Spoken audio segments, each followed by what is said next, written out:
The rise of Valentino Rossi in the world of motorcycle racing also coincided with the rise in ratings for MotoGP. Over more than 2 decades, he has remained the sport's biggest superstar, with a massive fan following around the world.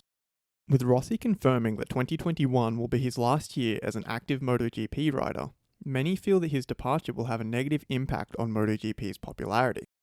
Dorna boss Carmelo Ezpeleta has now given his thoughts on this while speaking to Speedweek. I'm your host Tyler, and first up on Moto World, will Valentino Rossi's retirement hurt MotoGP's popularity? Ezpeleta began by suggesting that the sport does not always need the same icon for a long time, despite Rossi's achievements being unique. Valentino's career and successes are unique, but it's not necessary to have just a single icon for such a long time. He cited some examples of riders who headlined MotoGP in the past.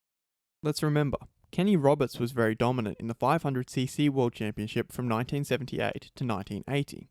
Then the other Americans like Lawson, Momola, Rainey, Spencer and Schwantz came along. Later the Australians were superior, with Doohan and Gardner, later with Stoner. There are always different generations. Once Rossi retires, Honda's Marc Marquez will be the most successful rider in MotoGP. However, he is not as competitive as before, and Ezpeleta has now looked at the next. Marc's main concern at the moment is to be as competitive as in the past. I hope he makes it. If he succeeds in that, he can achieve everything that he has set himself as a goal.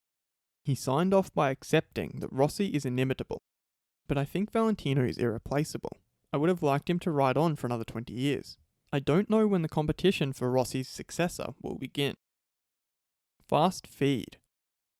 Ducati sports director Paolo Ciabatti feels it is not by chance that Fabio Quartararo is leading the World Championship, and it is not by mistake that he is the championship leader. He fights for top positions all year round, almost always for the podium, Paolo added. He however has a lot of confidence in Pecco and Jack, and Martin and Zarco are also to be expected. They can play their trump cards, and of course they hope that they can place as many motorcycles as possible in front of Quartararo.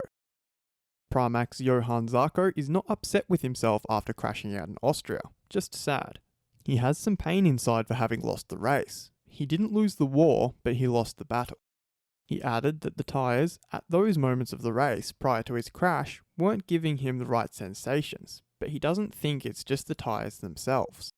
He knows he's a sensitive rider on a sensitive bike. In terms of pace, it was possible to be faster, but he couldn't, and on top of that, he ended up crashing. Honda's Marc Marquez feels that it is good news that they have been able to ride fast and with consistency, but he has already told Honda that that is not enough. They have to keep working. It's true that he was in the fight in Austria, but he took a lot of risk.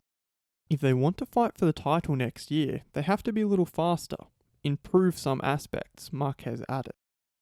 There are rumours that former MotoGP rider Andrea Dovizioso has initiated talks with SRT Yamaha to take Valentino Rossi's place next year. Aprilia, meanwhile, allegedly want Maverick Vinales to make his debut for the team this year itself. He will supposedly test the Aprilia RSGP in Misano from August 31st to September 1st. The Aragon Grand Prix after the Misano test is being touted as the most likely venue where Vinales will make his Aprilia debut. Do you expect to see Maverick Vinales race for Aprilia in 2021? Let us know what you think in the comments. And if you like this video, feel free to subscribe and check out our others for all the latest in the world of MotoGP.